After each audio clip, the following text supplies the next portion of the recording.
Hey guys, today I will be making my official 2020 presidential election prediction between Donald Trump and Joe Biden. And so I do my election predictions every 2 weeks at the beginning and middle of each month. And so today I'll do my presidential election prediction. Tomorrow I'll do my Senate election predictions. After that, my House race predictions. And then my gubernatorial election predictions. And so today I will be doing the 2020 presidential election and just making my prediction and talking about my thoughts on what I think is going to happen on election night. And so first, as usual, I'm just going to be filling in the safe Republican states as well as the safe Democratic states. And yes, I am excluding some other states that you may think are Republican states with safe margins, but that is not the case. States like Montana, Utah, Alaska, they are not going to be safe for President Trump. They were not safe for him in 2016.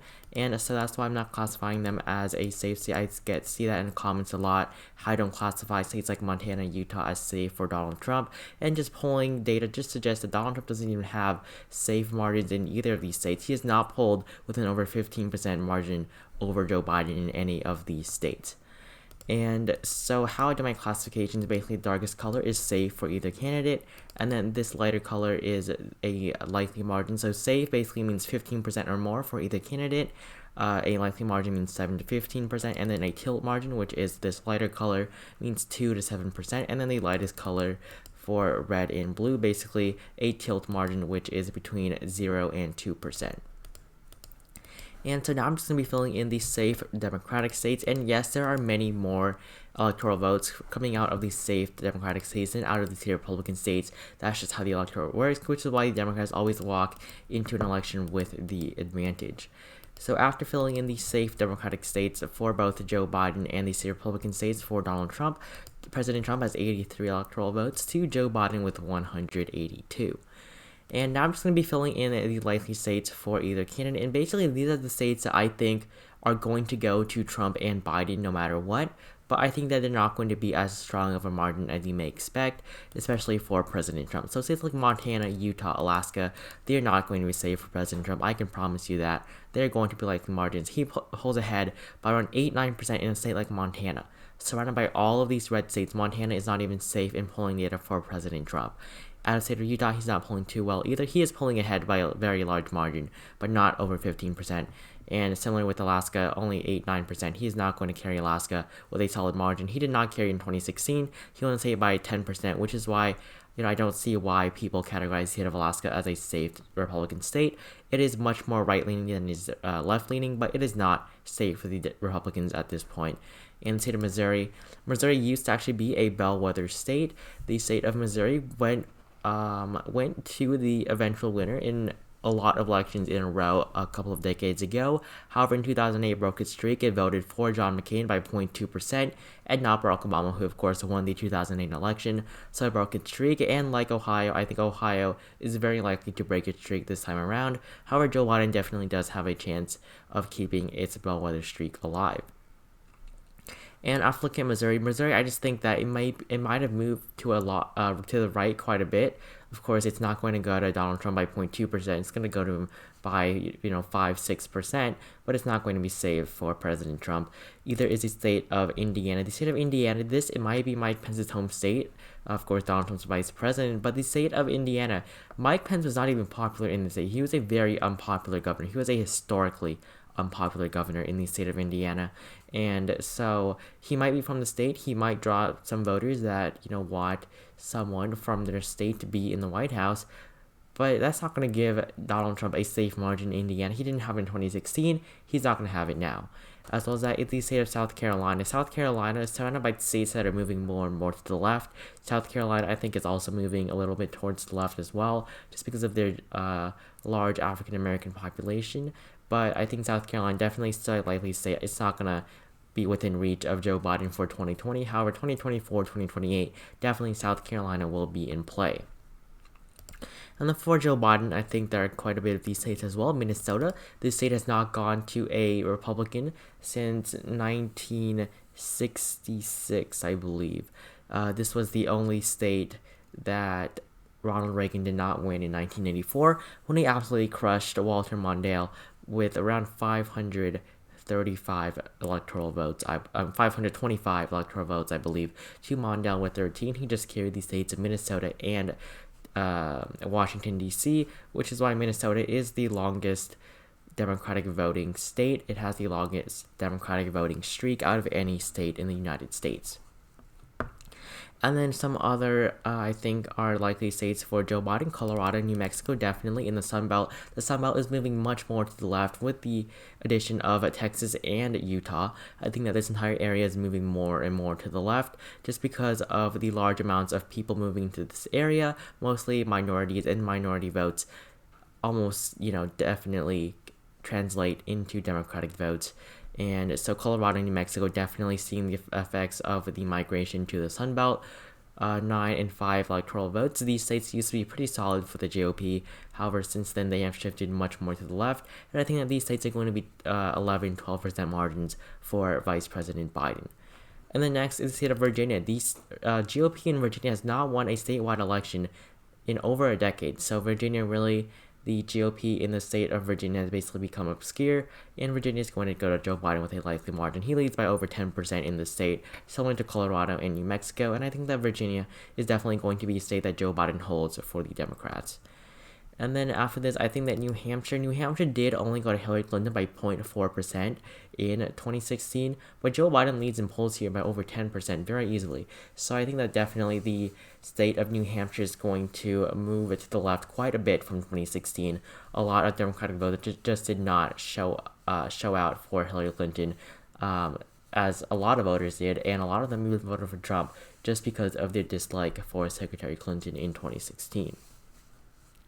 And that is, I think that is basically it for all of these safe and likely states for either candidate. So 125 for Donald Trump and 223 for Joe Biden.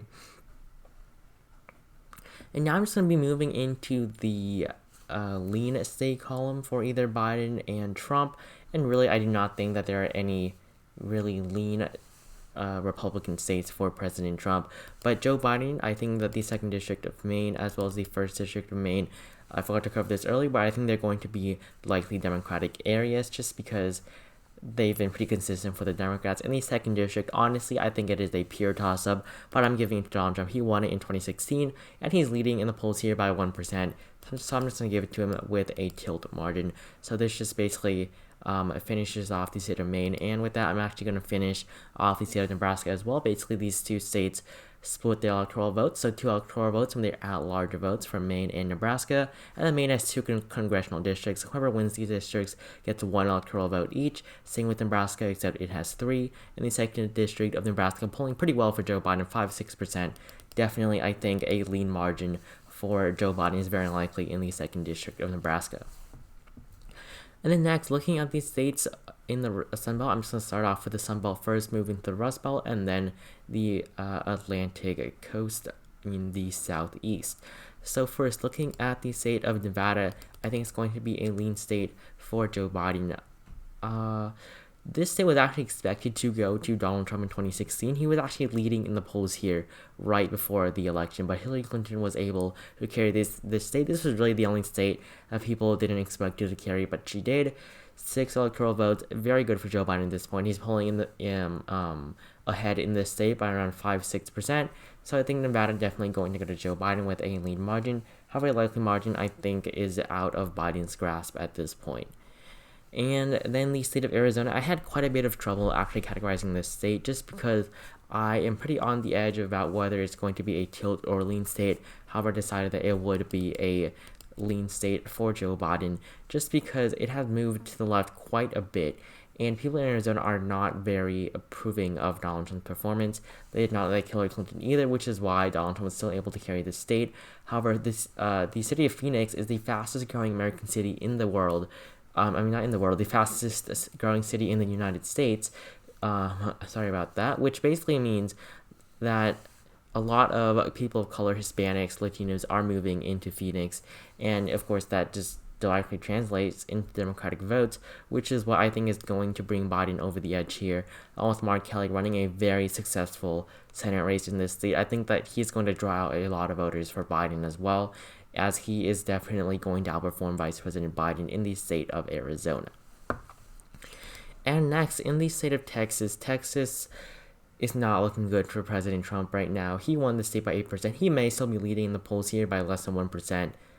He may be leading, but that is horrible for President Trump. He has, this state, Joe Biden, I don't think Joe Biden ever could have thought that he could have had a chance of carrying the state of Texas.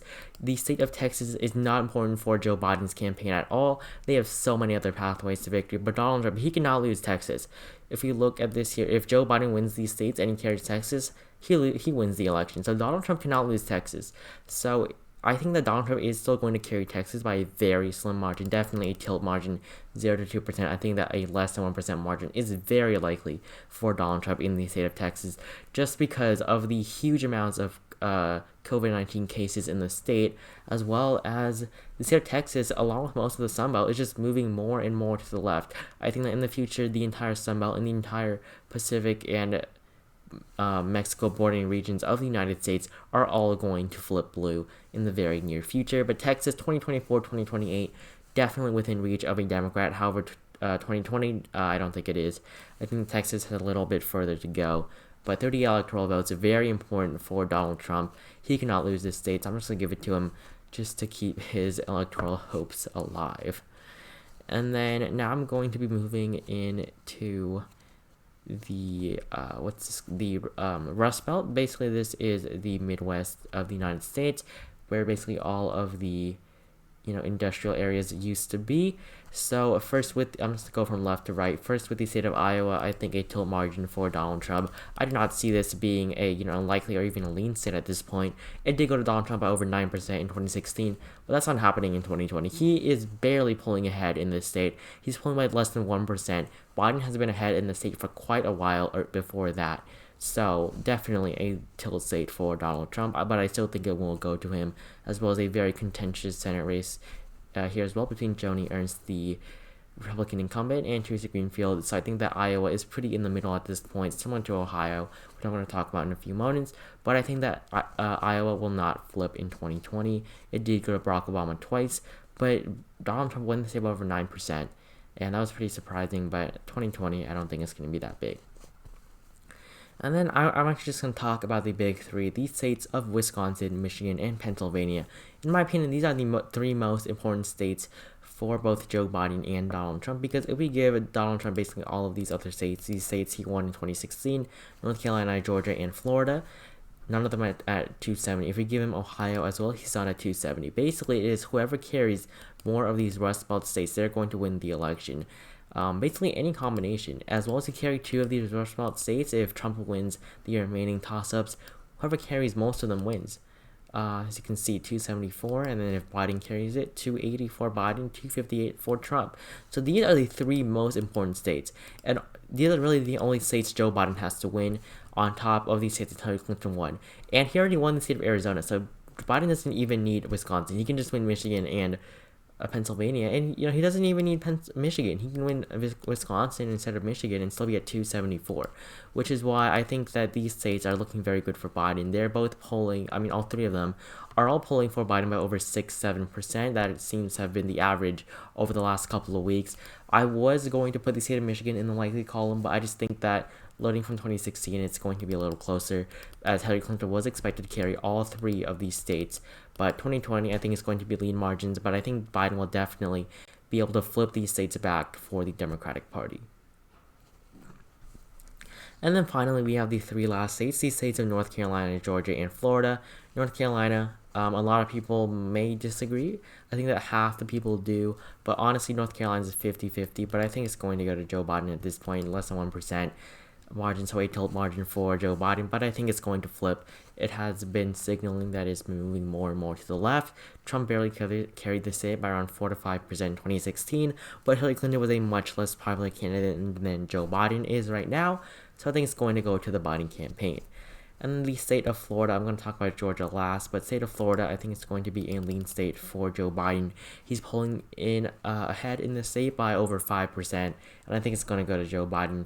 I think all of the Cuban voters, which is a large portion of the electorate in Florida, I think they're going to come out for Joe Biden to have a person of color on the ticket. Kamala Harris, she is from the Caribbean. There are many, Cubas in the Caribbean, so I think that a lot of those voters are going to vote for Joe Biden just because of Kamala Harris in the state of Florida. 29 electoral votes. This does put Joe Biden over the top, of course. He was over the top after winning these 3 states, but Florida would even further increase his lead in the Electoral College. And finally, Georgia is going to go to Trump. I don't think it's going to flip in 2020. I think that before I have said that it is going to, but I don't think so. I don't think it's going to flip. And so I think it's going to be, I think like Iowa and Texas, it's going to be a 0.02% margin for Donald Trump in the state of Georgia. And I forgot about the state of Ohio. I don't know how I forgot about that, but honestly, I think I would just leave it gray, but I think it's going to go to Joe Biden just because, Obama won it. I think that Joe Biden will be able to win back a lot of voters that voted for Obama but did not want to vote for Hillary Clinton in 2016. But I think that Ohio definitely does have a chance of moving back. And, Donald Trump, being pretty preoccupied at the moment with many states he needs to campaign in, he has to hold off in states of Iowa, Texas, and Georgia. These are 3 very important states for Donald Trump. But Ohio, I think, is going to go to Biden by a very small margin, similar to those in Iowa and Texas and Georgia for President Trump. And so basically my prediction for mid-August basically puts Donald Trump at 186 electoral votes and Joe Biden becoming the 46th president of the United States and winning the 2020 presidential election with 352 electoral votes, which means that he outperforms Barack Obama's 2012 margins but underperforms his 2008 margins by around 15 electoral votes. So if you enjoyed this video, please consider subscribing to my channel as well as leaving a like on this video, and I will see you in the next one.